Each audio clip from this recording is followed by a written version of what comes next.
Hey, so this video is going to be talking about authenticity versus appearance for ENFJs and I think a lot of other signs, but being an ENFJ, I think that's what I'm going to focus on mostly on this one.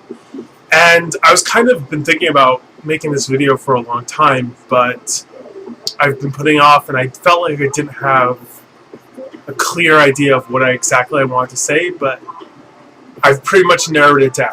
So first off, I'm reading this book called Geisha by Lisa Dalby, and it's amazing. It's an amazing book. She is an anthropologist who lived as a geisha in the 70s in Pontocho in Kyoto, in one of the top geisha districts in Kyoto. So it's a fascinating insight into their life, and it's really interesting to see how she got culturally assimilated into something that was completely alien to her and kind of the rituals and customs. And it's funny because I've always felt like a strong affinity with geisha my entire life. I've always been so drawn to that kind of feminine coquettishness, but also refinement, I guess, that interplay between the two. And it's fascinating because in this book she talks about that concept is called Iki, I-K-I, Iki, and it's a very Japanese is famous for having a lot of words which convey a state of meaning that is like a whole thesis, I guess. Like it's wabi-sabi or any of those other words. It's kind of very fascinating how they convey the whole aesthetic ideal in one word. So it's not really translatable, Iki isn't, but it's this concept of being refined but also individualistic, but coquettish, but also tasteful, kind of like the interplay between polarities. And in it, anyways, I came across something which I thought was amazingly powerful to kind of explain what I've struggled with as an ENFJ with authenticity. So in it, she says she recalls a geisha who was very icky in her social circle, and everybody kind of looked up to as this kind of like the epitome of this ideal. So she says that One-san, big sister, called Kyoji, always said a geisha should never forget Iki. So she would never let her patron see her on the day she dyed her gray hair. Once when he wanted to see her, she made up some lame excuse and said she couldn't go, and he got jealous, thinking she was meeting someone else. Finally, after much harassment, she had to tell him the real reason. We all got a laugh out of it. When Kyoji died, it was discovered that she had hardly a penny left to her name, yet she had just had a new kimono made. The maid who works here in the Kikamura says that if you work for a geisha who is an Iki, when she comes home she scolds you about the least little thing. But a geisha who is Iki comes home, and even if you've been catching a few winks, thinks, ah, the poor maid, she has no pleasures in life, and she doesn't scold. So for me, I'll only work for a lady who's Iki and enjoys herself. Shinohara Haru's reminiscence make it clear that a geisha should keep up her image at all costs. Through sheer force of will, appearance can create reality. So this is something that my whole life I've been consumed by, I guess, is this knowledge of appearance. And I think ENFJs can be masters at creating illusions in a way, because we have the extroverted feeling with the introverted intuition. We know what perceptions of us are so strongly, and we also know kind of the social mood of the group and how they perceive style and etiquette and things like these social mores which flavor our life, but which a lot of people aren't necessarily conscious of. And so not that there's nothing wrong with appearance, of course, or having appearance, but I think what really struck me about this passage was it was so fascinating that they said that this woman, this elderly woman or geisha, who was known as the height of refinement, she was poor and she had no real money to her name, and yet she constantly kept up with appearances.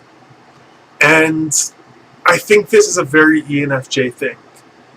I think because we are extroverted feelers, we're always conscious of what others' opinions are sometimes about us, or how we're going to be perceived, or how to make an entrance. And I love that. It's kind of very fun to tweak with that. I think there's a lot, that's what celebrity is in a lot of ways in our culture. It's people who present an image or an ideal. But the thing about an ideal is that it's often smoke and mirrors, and the closer you get to it, the more it falls apart, and you start to see that all is not as it seems. And I think that's why I've always kind of been, fascinated by aesthetics and stuff. Like I think gay men especially, we are consumed with aesthetics, kind of how things appear, and kind of the first impression visually, especially, and physically of something. And yet, I've been thinking a lot about this, and while there's nothing wrong, of course, with appearance or being seen a certain way, so often it comes at the sacrifice of the real hard work and the real shit, which is authenticity. And so often people say she's fake or whatever, but I think what they're really saying is that it's like buying the nice looking pair of cheap sunglasses.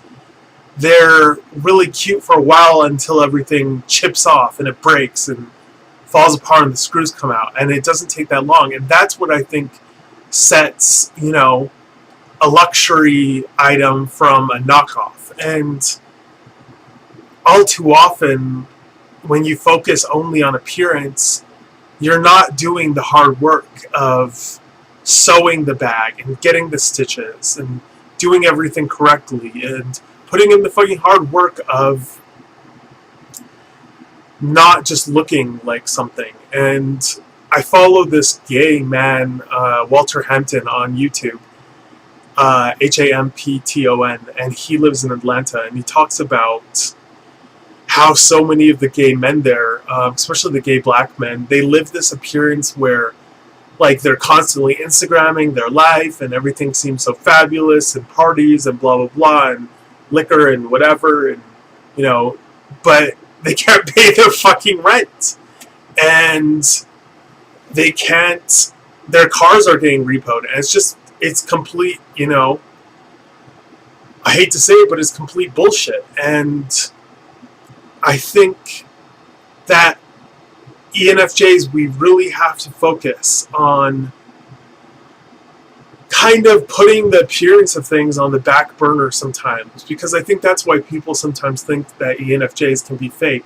I think it's because we are so often aware of appearances, and this can be to our detriment. When you're constantly aware of appearances, you're putting a lot of energy into presenting an image instead of putting energy into creating something that's authentic. And yeah, I mean, I guess hearing this, passage about this geisha, it kind of is funny because it's something that's been going on throughout civilization, I guess, and at the same time, authenticity means, to so many people, it means just being real and showing the ugly sides of things, and I think that's so important.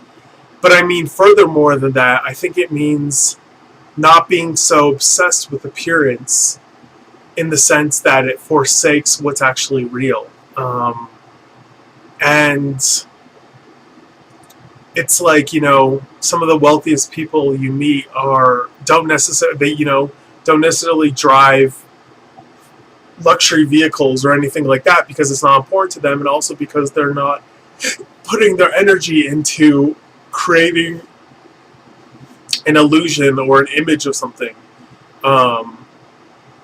And yeah, I guess I'm rambling at this point, but I just want to say that because I think that, especially for extrovert feelers, that authenticity is something that you have to work at. Appearance for us and managing appearance is something much easier. I think a lot of types struggle with it, except I think a lot of NF types, it comes naturally to us to kind of manage appearances and manage how things seem.